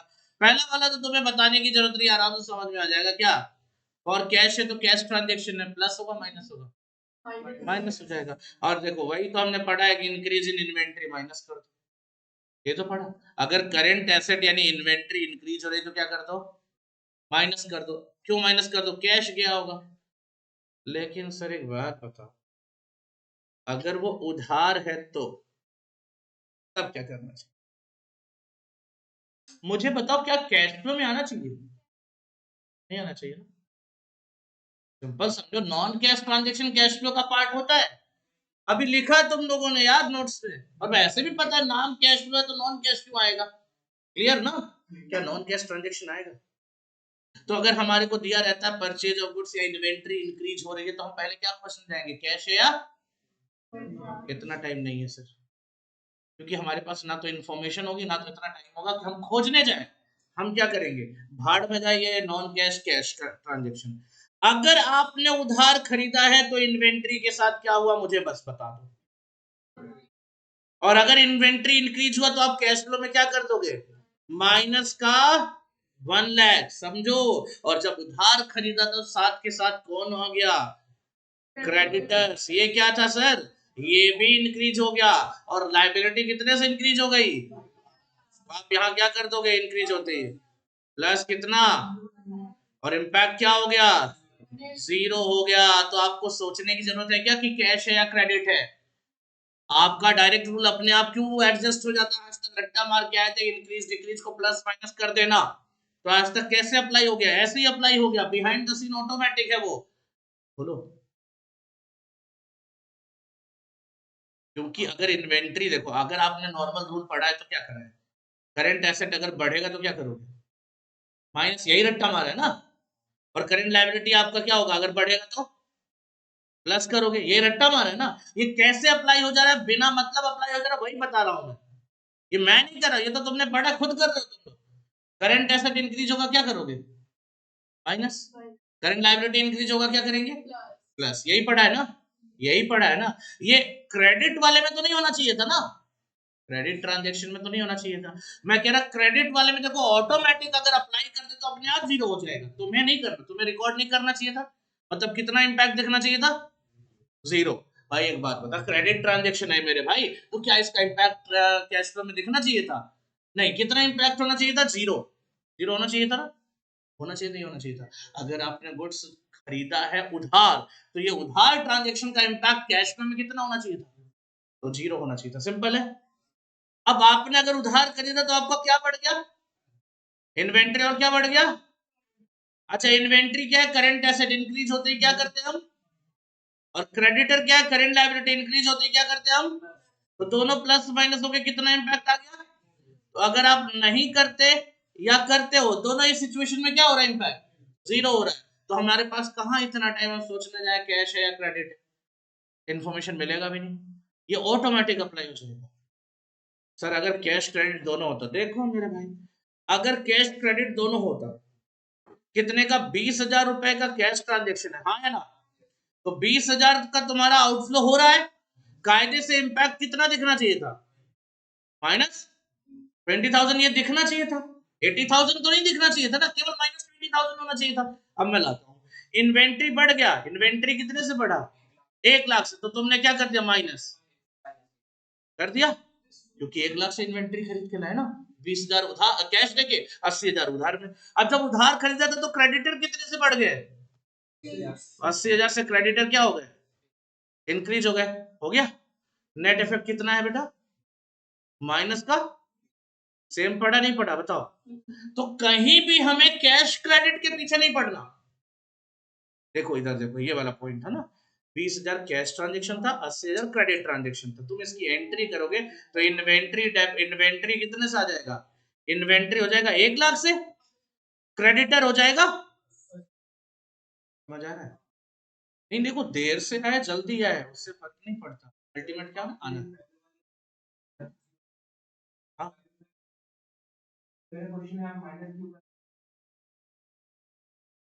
भाई एक बात बताओ, अगर गुड्स आएगा तो आउटफ्लो ऑफ रिसोर्स होगा, नहीं होगा, तो आउटफ्लो ऑफ रिसोर्स होगा, जाएगा, क्या करेंगे, तो मैं भी तो वही कर रहा हूँ।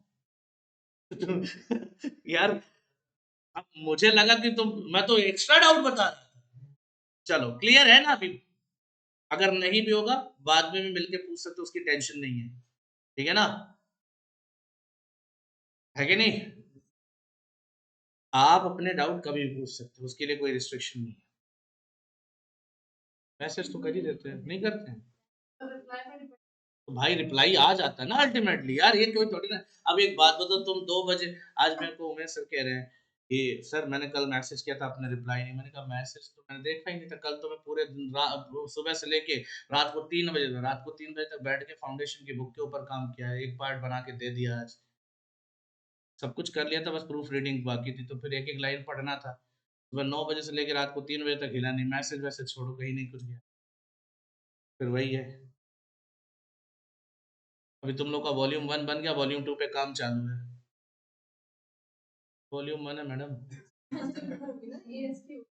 इसमें अभी AS 21, 23 और 27 नहीं है, क्योंकि वो कंसोलिडेशन वो चैप्टर में इंक्लूड करूंगा, ठीक है। एमसीक्यूज इसमें नहीं है, एमसीक्यूज की अलग बुकलेट उसी में होगी, दूसरी मॉड्यूल होगी, लास्ट में एमसीक्यूज दूंगा। आईसीआई ने भी नहीं दिया, देता तो थोड़ी मदद हो जाती, अब तो अपने पास से एमसीक्यूज निकालना पड़ रहा है, बैठ के टाइप करवा रहा हूँ। क्योंकि अब ये बता लो, घटिया घटिया एमसीक्यूज देके भी कोई फायदा नहीं है ना, थोड़े स्टैंडर्ड एमसीक्यूज मिले जहाँ पे सरदर्द हो, टेंशन हो। मैंने देखी कई ऑथर्स की बुक मिली, बट मजा नहीं है, मैं सोचा पहले एक इनसे उठा लेता हूँ, तो मैं बुक्स देखी, कसम से मतलब घिन सी आ गई बुक देख के।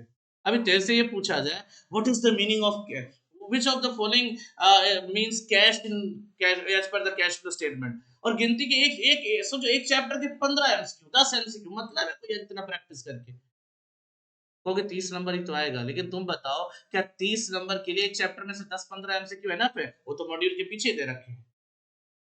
तो यही है, मैंने वो सुचिता प्रकाशन की बुक, इतनी पतली सी बुकलेट है, इतनी सी, पूरे चैप्टर का एमसीक्यू, पूरे सिलेबस का, मतलब पूरे सब्जेक्ट का, इतने सारे एएस और ये सब मिला के इतनी पतली सी बुकलेट है भाई साहब। टोटल मिला के मान लो अगर 200 एमसीक्यूज, 300 एमसीक्यूज होंगे, क्या है, कुछ नहीं है, कम से कम 500 1000 एमसीक्यूज तो होने चाहिए ना। तो वही काम है, टाइम इसीलिए लग रहा है, रिसोर्सेज तुम्हारे लिए इसीलिए प्रिपेयर हो रहे हैं ताकि तुम लोग का रिजल्ट 1 शॉट क्लियर हो, ठीक है ना। मेहनत तो लग रही है, and I need accordingly, I need performance, ठीक है ना। तो वही चीज है, इसीलिए आपको, इसीलिए रिसोर्सेज देखो, आपके क्लास स्टार्ट होने से पहले आपकी बुक रेडी थी, एग्जाम से पहले रेडी करके दे दिया था, याद है, मैसेज भी किया था तेरे लिए, तेरे एग्जाम से पहले तेरी बुक रेडी हो चुकी है। तो I was with the target की, मतलब अभी इस बार तो मुझे एक ना एक बच्चा ऐसा जरूर चाहिए जो इंटरमीडिएट में 90 क्रॉस कर ले एक बार। इस पिछले 2-3 साल से 90 से नीचे ही जा रहा है, 80s 90s के, 80 से 90 के बीच में चले जा रहे हैं, लेकिन 90 पार नहीं कर रहे। 2-3 साल हो गए, 90 वाला दिखा नहीं कोई। इंटर में फाउंडेशन का रिजल्ट मेरे लिए उतना मैटर नहीं करता यार, फाउंडेशन में तो 95 96 97 तक गया, उसमें तो कोई टेंशन नहीं है, इनफैक्ट अभी तो मैथ्स में 98 गया, ठीक है ना। सो वो कोई फर्क उतना नहीं पड़ता। बस मुझे इंटर में 90, जो पहले एक मेरा हाईएस्ट स्कोर रहा है अभी तक बच्चे का 95 मार्क्स, 94 पॉइंट कुछ था, तो अप्रोक्सीमेटली 95 कर दिया था इंस्टीट्यूट ने, दैट वाज द हाईएस्ट। इस बार सोच रहा हूँ, कुछ काफी दिन हो गए 95 वाले को, कोई 90 के ऊपर आओ ना यार, मजा है। इनफैक्ट गुड़गांव में सबसे अच्छा रिजल्ट तो अपने ही रहता है, काउंट्स का सबसे ज्यादा रिजल्ट यही रहता है, बट फिर भी वो सबसे ज्यादा भी वो ज्यादा नहीं ना, बाकी मतलब यार अगर 75 नंबर 80 नंबर हाईएस्ट मानता हूँ, बट थोड़ा सा अच्छा हो जाए, 90 प्लस रहे तो थोड़ा सा और लगता है, मजा आता है, और कुछ नहीं है। तो तुमसे ज्यादा हमें भूख रहती नंबर की। सच बताओ, मैं बड़ा लालची इंसान, जब देखो, अच्छा एक बात बताओ, मैं स्टेटस लगाना छोड़ दिया पिछले 3 साल से, स्टेटस जनरली लगा तो जबरदस्ती लगवा दो तो अलग बात है, मैं मार्क्स के स्टेटस नहीं लगाता, जस्ट बिकॉज कि अभी मेरा इंटर में 90 वाला स्कोर नहीं आ रहा कोई बच्चा। जिस दिन 90 वाला आएगा तो स्टेटस पे जाएगा, और भी जाएगा सोशल मीडिया पे, नहीं ले जाऊंगा तब तक, देख लो, कर लो कोशिश यार, क्या जिंदगी में क्या रखा है, थोड़ा एफर्ट लगा लो, मार दो जिंदगी में एफर्ट, है ना। तो मैं जितना सपोर्ट चाहिए उतने के लिए तैयार हूं, तुमने कहोगे सर ये चैप्टर एक बार फिर से पढ़ा दो पूरा पूरा, बट एक शर्त के साथ कि तुम्हें अपनी तरफ से 100% लगाना है, तो मैं तुम्हें वो भी करने को तैयार। अभी जो करंट बैच उस पर भी कर रहा हूँ, तुम्हें लगता बैच खत्म हो गया ना, बैच खत्म हो गया ना, कल ही बच्चे का मैसेज आया था, अमैल का मिशन इतना बड़ा चैप्टर मुझे अलग से करा दो, अलग से करा दो, बैच के साथ अलग से करा दो, खुशहाल का मैसेज है तभी वो, और उसके लिए मैं रेडी, बट बेटा 2-3 दिन रुक जा, मैं करा दूंगा। और इनके बैच में प्रॉमिस किया हुआ है कि तुम जो चाहिए वो मिलेगा तुम्हें, बस तुम मुझे रिजल्ट आके दो, तो रिजल्ट से ज्यादा, बच्चों से ज्यादा भूख रिजल्ट हमारी रहती है। और हमारी मतलब मैं अपनी बात कर रहा हूँ, हमारी मतलब मैं अपनी बात कर रहा हूँ। मतलब अगर किसी टीचर्स की मतलब ऐसा होता है ना कि किसी टीचर का परफॉर्मेंस थोड़ा नॉर्मल भी होता है ना, अगर मान लो कभी, तो मैं उस टीचर को भी बोलता भाई थोड़ा सा कर लो यार पर्सनली।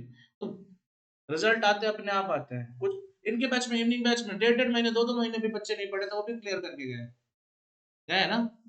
इस बैच में तो ऑलमोस्ट सारे ही पास है, केवल एक या दो बच्चे कोई ऐसे थे जो नहीं थे इवनिंग बैच में। So the thing is that कि आप, तुम्हारे इवनिंग बैच में तो ऑलमोस्ट क्लियर थे ना सारे दोस्त तुम्हारे। वो लड़की जो आई थी पतली दुबली सी, लास्ट मोमेंट आई थी, याद है? हाँ, कृतिका नेगी, उसका नाम भी कृतिका, वो भी क्लियर कर गई। और ये सारे बच्चे जो फेल होके आए थे ना, जो मैक्सिमम जो लास्ट मोमेंट ज्वाइन किए थे, इसमें से most of them was online student. क्या कर रहे हैं आई डोंट नो। अभी ये जो रिपीटर बैच चल रहा है, अभी तो 4-5 बच्चे बैठे होंगे, अभी चल रही होगी क्लास, वो ऑनलाइन वाले थे। भाई साहब, बच्चे को चैप्टर, अभी इतना कैश फ्लो पढ़ने के बाद ना बच्चा कहता सर इतना सारा कैश फ्लो में था कहाँ। मतलब ठीक है बुक में दे देते थे क्वेश्चन कर लो, हम एग्जाम में क्वेश्चन ऐसे ही देखते थे। मैंने कहा बेटा आप देख लो रिजल्ट का। हमेशा ऐसा थोड़ी ना होता कि तुम्हारे तुक्का काम कर जाएगा। तुमने एक बैच दो बैच पढ़ा दिया, हो सकता है तुमने कहा ये इंपॉर्टेंट है, डायरेक्ट मेथड इंपॉर्टेंट नहीं है, लग गया तुक्का। मान लो किसी में डायरेक्ट मेथड आ गया, हो गया काम, बच्चा तो गया ना यार। यही होते हैं। और अभी तुम्हारी समझ इतनी नहीं है, अभी इतना समझ पाओगे, खैर छोड़ो। ये इतना क्लियर वर्क नहीं हुआ। चले कुछ क्वेश्चंस पे बात करते हैं। ओके। और रही बात ऑनलाइन लेक्चर, तो हम भी भेजते हैं, हमें भी पता ना हम कितना सपोर्ट देते हैं। हमारा तो फिर भी ठीक जाता, हम तो लाइव रिकॉर्डिंग करके भेजते, फिर भी तुम्हारे डाउट सबके डाउट इसमें क्लियर होते रहते हैं। बट मुझे भी पता है बच्चा अगर ऑनलाइन वाला, मेरे को, मैंने तो यही तो टर्म्स रहते हैं ऑनलाइन के भाई, ठीक है कितने में 8 से 10 हजार का लेक्चर जाएगा ऑनलाइन का, लेकिन कोई सपोर्ट नहीं सर, कोई सपोर्ट नहीं। आपको डाउट होता है आप खुद अपने एंड पे क्लियर करो, हमारे पास अगर आपको डाउट क्लियर करना ऑफलाइन बैच में। और तुम्हारे डाउट, अच्छा तुमने से अगर किसी डाउट ना लिए तो छोड़ दोगे तुम सीधा? आधी रात को कॉल कर देंगे, ऐसे कैसे डाउट ले लोगे बे? तो यही होता है बेटा, तो ऑफलाइन में सपोर्ट बनता है, बस यही समझ लो। चलिए सर। हाँ एग्जैक्टली, एक्स्ट्रा ऑर्डिनरी जो भी होगा वो टैक्सेशन के बाद प्लस माइनस होगा, वो आप फॉर्मेट के साथ समझ जाओगे, उसके लिए आपको दिमाग नहीं लगाना, ठीक है। आइए अब कुछ छोटे छोटे क्वेश्चन पहले करते हैं, जो भी टॉपिक हमने कवर किया है। फॉर्मेट का है तो format I will not go with that, format पे मैं बात कर लूंगा, इतना फॉर्मेट पे टाइम वेस्ट करने की जरूरत नहीं है, अभी मैं बात करूँ जो अभी तक कंसेप्ट किया है। अब एक पॉइंट ये आया, कैन अ बैंक ओवरड्राफ्ट, देखो बहुत सिंपल क्वेश्चन है, क्या एक बैंक ओवरड्राफ्ट ट्रीट किया जा सकता है, पहला point, cash and cash equivalent, या फिर इंक्रीज और decrease in balance in changes in operating assets और लायबिलिटीज, मतलब क्या बोलते हैं वो, change in current asset, change in current liability, क्या ये किया जा सकता है, या फाइनेंसिंग एक्टिविटीज में जाएगा? यार तुम लोग तीनों पे हाँ करे जा रहे हो यार, ये बड़े सही बच्चे हो। किसने सिखाया था ये? स्कूल में जो सिखाया था वो बिल्कुल नहीं सही था। सही चीज ये है, देखो मैं क्या बोलता हूँ, देखो देयर इज नो गाइडेंस। अब ये आंसर कहाँ से मिला है? ये कई तरीके की चीजों को अब IFRS से निकाला हुआ आंसर है, तुम्हारे मॉड्यूल में मिलेगा, कभी नहीं मिलेगा, कभी देख लेना कहीं भी, कुछ नहीं मिलने वाला। या IFRS में इसका ट्रीटमेंट है, AS3 में इसका कोई ट्रीटमेंट नहीं है। तो AS3 is silent about the treatment of bank overdraft. तो वहां पे कहा गया मैं, इन AS7 करस्पॉन्डिंग IFRS 7 भी है, सेम ही है, ठीक है ना। तो ऑब्वियसली देखो इंड AS 7 हमारे देश में फॉलो होता है, IFRS बाकी कंट्रीज में फॉलो होता है, दोनों पैरेलल चलते हैं, ठीक है। मैं इस पे डिस्कशन करूंगा कभी अलग टाइम पे। Followed by the sum of the companies in the country, ठीक है। As per end AS 7 para 8। अब आपको पैरा वैरा याद नहीं करना, आप इतना पैरा याद करोगे खुद पैरालाइज हो जाओगे, नहीं करना पैरा पैरा। हर एएस में इतने पैरा कहाँ याद करोगे, तो इतना नहीं होता। कभी देखो तुमसे जब पूछा लॉ में भी सेक्शन याद कर लिया, बहुत बड़ी बात है। सब सेक्शन और क्लॉज भी याद रहे ये जरूरी नहीं है, ठीक है ना, लॉयर नहीं बनने जा रहे हो। सेक्शन ही नहीं याद होते जल्दी यार, है ना, तो जरूरी जरूरी नहीं होते, फायदा मिलता है, फायदा मिलता है, जरूरी तो नहीं होता कोई चीज, फायदा मिलता है। जो चीज जरूरी नहीं उसका अगर करते तो फायदा मिलता है, थोड़ा सा 1-2 नंबर का एज मिल जाता है और कुछ नहीं है। अब समझ ध्यान से, bank borrowings are generally considered to be financing activities, ये बैंक की बोरोइंग्स की बात कर रहे हैं, ठीक है। However, where bank overdrafts which are repayable on demand, क्या ये बोरोइंग है, ये repayable on demand है, डिमांड लायबिलिटी एक तरह से तुम्हारे लिए, form an integral part of the entity's cash management. Bank overdrafts are included as a component of cash and, समझ गया ना। So it is advisable, क्या मानकर चलो इसको, कैश एंड, कब, और जनरली होता क्या है, यही तो होता है। बैंक ओवरड्राफ्ट क्या परमानेंट लायबिलिटी है तुम्हारी, अरे बैंक ओवरड्राफ्ट किस दिन में रिपेमेंट करना है यार। बेटा एक बात बताओ मुझे, नेगेटिव कैश नहीं हो जाएगा, और करंट एसेट की तरह। एक बात बता, जैसे ओपनिंग बैलेंस हम लिखते हैं, जैसे हम फॉर्मेट को याद हो, यहाँ पे लिखेंगे लास्ट में, यहाँ पे जब ये सारी एक्टिविटीज आ जाएगी तो यहाँ नीचे लिखेंगे opening cash and cash equivalent, add करते हैं ना, तो ओपनिंग में हम माइनस कर लेंगे अगर ओवरड्राफ्ट है। एक बात बताओ, ओवरड्राफ्ट का मीनिंग बताओ तुम मुझे, बाकी छोड़ो। ये हमारा बैंक बैलेंस है, अगर ये माइनस आ गया तो बैंक बैलेंस कहाँ जाता था, cash equivalent, cash and cash equivalent में। अगर वही नेगेटिव है तो कहाँ रखो, कैश एंड कैश इक्विवेलेंट में रखो, बात खत्म है ना। समझ रहे नहीं समझ रहे हो, यानी नेगेटिव कैश बैंक बैलेंस है ना, वही तो है बैंक ओवरड्राफ्ट, उसका ट्रीटमेंट पैरेलल कर दिया गया है, समझो ध्यान से। हाँ, अगर कोई स्पेशल केस और मेंशन है, जैसे कोई टाइम ड्यूरेशन दे दिया, 6 महीने बाद, 1 साल बाद पेमेंट करना है, 3 साल बाद बैंक ओवरड्राफ्ट का पेमेंट करना है, तब क्या करोगे, लायबिलिटी मानकर चलना, फाइनेंसिंग एक्टिविटी में। समझ गया नहीं समझे। अगर बोलता है बैंक ओवरड्राफ्ट 3 साल बाद पेमेंट करना, क्या मान लोगे, फाइनेंसिंग। लेकिन जनरली क्या होता है, bank overdraft payable on demand होता है, वापस करना है यार, परमानेंट लायबिलिटी नहीं होती है तुम्हारी, 2-3 महीने के अंदर रिपेमेंट करना होता है। क्लियर है, पक्का। इनकम टैक्स मैंने समझा दिया था पहले ही, मैंने क्या तुमसे बोला था, इस नोट्स में सब कुछ इंक्लूडेड है, लेकिन क्या किया है मैंने, सबको अलग से लिखा है। फॉरेन करेंसी देखो इधर,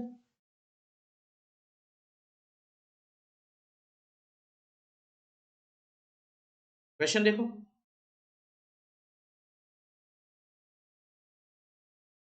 तो देखो, एक्स लिमिटेड बोरोड कितना, $1,000 from Y Corporation USA. The date of the loan agreement was कितना, 1st of January 2018, and the entity received the money on due to RBI approval, ठीक है, etc. Exchange rate on 1st of January कितना था बेटा, 45, और 1st of February, sorry 15th of January कितना हो गया, at what rate should it be converted in for presentation in CFF। अच्छा एक बात बताओ, तुम्हें लोन मिला कब एक्चुअली, तो 15 वाला रेट ही लगाएगा, ये तो कॉमन सेंस की बात है ना। तो कितना रिकॉर्ड करेगा अपने फाइनेंशियल स्टेटमेंट में, और वो लोन है तो कितना रिकॉर्ड कर देगा, फाइनेंसिंग एक्टिविटीज में कितना रिकॉर्ड करेगा, 48,000। अच्छा इसके बाद अगर फ्लक्चुएशन हो तो कोई फर्क नहीं पड़ता, समझ में आ गई बात। ये लिखा है, अनरियलाइज्ड फॉरेन एक्सचेंज गेन और loss are non cash item, बता दिया तुम्हें पहले ही।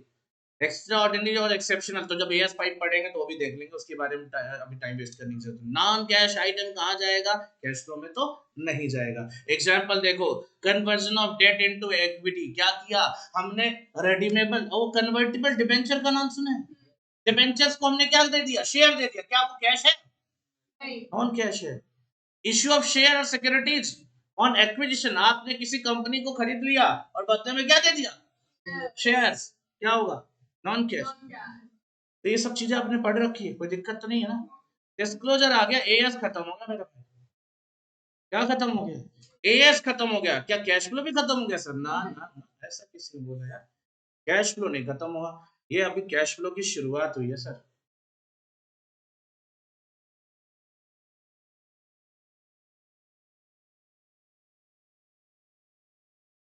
ये आपको एग्जांपल देके समझाया थोड़ा बहुत। I will go with the questions, just wait. Sir जैसे क्वेश्चंस होंगे एएस के, वो प्रैक्टिकल क्वेश्चन के साथ पूछा जाएगा कि अलग से? देखो एमसीक्यूज में भी जा सकता है इसका क्वेश्चन। मेजॉरिटी ऑफ जो एमसीक्यूज होंगे, सुनो बेटा, सुनो ध्यान से सुनो, जो मेजॉरिटी एमसीक्यूज होंगे ना, सुनो, उसमें आपको एएस के क्वेश्चंस ज्यादा मिलने वाले हैं। जो ये छोटे क्वेश्चंस होंगे वो आपको ज्यादातर वहां मिल जाएंगे। प्रैक्टिकल क्वेश्चन सॉल्व करने का भी कैश फ्लो में है। अब मैं बता रहा हूँ ना, वही तो मैं कह रहा हूँ। अभी रुको, क्वेश्चन आंसर पे आ जाता हूँ ना, एक दो क्वेश्चन करके देता हूँ। चलो ऐसे सुन लो, जैसे मान लो कोई भी क्वेश्चन हुआ, कोई भी क्वेश्चन हुआ, अगर एएस का पर्सपेक्टिव है क्वेश्चन में, यानी केस स्टडी जैसा क्वेश्चन है, तो सबसे पहले आप क्या लिखोगे? What is the provision given under as? Accounting standard में प्रोविजन क्या है? ठीक है, चलो एक बढ़िया क्वेश्चन देखते हैं जो अभी तक हमने किया है। ऐसी को देखो ना, ये भी तो क्वेश्चन ही था। क्या लिखा मैंने? There is no guidance on bank overdraft in एएस3। अब ये क्वेश्चन तुम्हारे सिलेबस से बाहर का है, but I will do that. क्यों हो सकता है तुमसे डायरेक्ट ट्रीटमेंट पूछ रहे, तो डायरेक्ट ट्रीटमेंट के पॉइंट ऑफ व्यू से अगर तुम ये लेके क्या, तो एग्जामिनर वैसे नंबर देना बोला। तो पहले हमें प्रोविजन पे बात करनी, लॉ का आंसर भी ऐसे लिखना, ऑडिट में भी आंसर लिखना, पहले आपको प्रोविजन पे बात करनी, जो आपका एक्चुअल क्राइटेरिया है, जिसके बेस पे आप डिसीजन लेने वाले हो। ठीक है, उसके बाद एनालिसिस ऑफ द फैक्ट करोगे। सिचुएशन में, क्वेश्चन में क्या कह रहा है वो एनालाइज करोगे। लास्ट में क्या होगा? कंक्लूजन। 3 स्टेप सॉल्यूशन होता है every time whenever you are getting case study. जब भी केस स्टडी पाओगे, कितने स्टेप का सॉल्यूशन होगा? 3 स्टेप। हमेशा याद रख लो, नंबर तब मिलेंगे। आपको 3 स्टेप सॉल्यूशन देना ही है। पहला सॉल्यूशन क्या है? Provision. What is the provision with respect to the case given? ठीक है ना? जैसे कोई भी एग्जांपल उठा लो, एग्जांपल ले लो, मान लो डायरेक्ट मेथड, इनडायरेक्ट मेथड, या AS3, where AS3 is not applicable. अब एक केस बना दिया, एक्स लिमिटेड एज अ, मान लो लेवल 3 ऑर्गेनाइजेशन, या ऐसे बोलता है X limited is an startup, is a startup and started business in particular trade, वो प्रोडक्ट का नाम दे दिया, ऐसे बोलता है बताओ whether it has to follow cash AS3 और नॉट। तो आपका जवाब क्या आएगा? डायरेक्ट आ जाएगा कि नहीं नहीं AS3 नहीं फॉलो कर, नहीं, आप लिखोगे AS3 विल बी एप्लीकेबल। कहां मैंडेटरी है? तो ये लेवल 1 में मैंडेटरी है, SMC अगर नहीं है तो मैंडेटरी है, ठीक है ना? बाकी केसेज में मैंडेटरी नहीं है। इन केस ऑफ स्टार्टअप, उनके केस में क्या है? नहीं है, मतलब नहीं करना उनको। तो ये पहले प्रोविजन लिखोगे, फिर आप उसके कंक्लूजन पे जाओगे। मतलब आप पहले प्रोविजन नहीं लिखोगे तो एग्जामिनर आपको नंबर नहीं देगा, याद रखना। तो ये ऐसे होता ना, आंसर फेंक के मारा तुमने उसके मुंह पे, तो नंबर भी फेंक के मारेगा। आप उसको डायरेक्ट आंसर कैसे दे सकते हो? इसका मतलब आपने क्या रट्टा मारा है। कई बार इसको देखो, क्वेश्चन आंसर का क्या मतलब है यहाँ पे। अब अगर आपको यही क्वेश्चन मिलता है ना, देखो यही देख लो, यही देखो, ये क्वेश्चन देखो जिसमें पिछले क्लास में कंफ्यूजन हुआ था, निकाल भी दिया। क्या लिखा मैंने? एज पर पहले provision, if a single transaction include multiple activities, the entity should bifurcate the and classify under the respective head separately based on its nature. In the given case, now analysis begins. Payment include 2 activities: one, payment for asset, and payment of interest. Now here is the conclusion मेरे भाई, ये रहा conclusion। तो answer लिखने का marks जो मिलता है, अब देखो एक ही आंसर, जवाब तो आपको वैसे भी पता रहता है, लिखने का तरीका ध्यान से डिसाइड करो। पहले क्या? Provision, then analysis, then conclusion. Clear? So that is the case here. पक्का? मैं नेक्स्ट क्लास से प्रैक्टिकल क्वेश्चन शुरू करवाऊंगा। चलो छोड़ो, अभी इसमें टाइम लगेगा तुम्हें थोड़ा सा। फॉर्मेट के लिए मैं 2 फॉर्मेट तुम्हारे ग्रुप में फॉरवर्ड कर दूंगा। एक डायरेक्ट मेथड का फॉर्मेट जो मैं यूज करवाता हूँ जनरली, क्योंकि फिक्स फॉर्मेट नहीं दिया AS3 ने। AS3 ने कोई फिक्स फॉर्मेट प्रेस्क्राइब नहीं किया है। तो फॉर्मेट जो मैं कराऊंगा इजीएस्ट वाला होगा, वो फॉर्मेट मैं तुम्हारे ग्रुप में फॉरवर्ड करवा दूंगा या खुद कर दूंगा। फॉर्मेट वो बना के आओगे, नेक्स्ट क्लास से मैं प्रैक्टिकल क्वेश्चन कराऊंगा, और वो प्रैक्टिकल क्वेश्चन बड़े वाले क्वेश्चन होंगे जो एग्जाम में 8 से 10 नंबर में कवर होंगे प्रॉपर। ठीक है? अब लास्ट में मैंने बोला था तुम्हें कुछ एएस के नाम याद करने। चलिए 15 तक के बात कर लेते पहले आज। 15 AS1 disclosure of accounting policies, AS2 valuation of inventories, AS3 cash flow statement, AS4 contingencies and event balance sheet date. सुन लो एक बार फिर से, चौथे में देखा दोगे नाम number contingencies and events occurring after balance sheet date. Done. 5 net profit और loss for the period, prior period item and change in accounting policies. तीन चीजें, नेट प्रॉफिट और loss for the period, prior period items and change in accounting policies. कितने हो गए भाई? 5। 6 मर चुका है, 10 में जाके चला गया। 7 कंस्ट्रक्शन कॉन्ट्रैक्ट, 8 भी मर चुका है, 26 में जाके बैठा है। 9 revenue recognition, 10 accounting for PP, 11 accounting for changes in foreign currency, foreign exchange rates, 12 accounting for government grants, 13 accounting for investment, 14 accounting for amalgamation, 15 इसमें नहीं मिलेगा। आप बताओ। एम्प्लॉइज बेनिफिट, ठीक है ना, एम्प्लॉइज बेनिफिट इसमें नहीं है, उसका अलग से होगा क्योंकि इसमें उतना ज्यादा नहीं। एम्प्लॉइज बेनिफिट कितने हो गए? एक बार बताओगे फिर से, देखता हूँ कितने याद होंगे तुम लोगों को। पहला, दूसरा, तीसरा, चौथा, पांचवा। पांचवे पे जवाब आधे हो गए, पांचवे पे जवाब आधे हो गए। क्या था? नेट प्रॉफिट और loss for the period, prior period item and change in accounting policy. 6 नहीं है, 7 8 नहीं है, 9 revenue recognition, 10 PP, 11 foreign exchange transaction, ऐसे याद कर लो, 12 government grant, 13 investment, 14 amalgamation, 15 employees benefit. ठीक है पक्का? 15 तक मैं नेक्स्ट क्लास में सुनूंगा, 15 तक सुनूंगा, सबको नाम पता होना चाहिए एटलीस्ट। ठीक है भाई? Employees benefit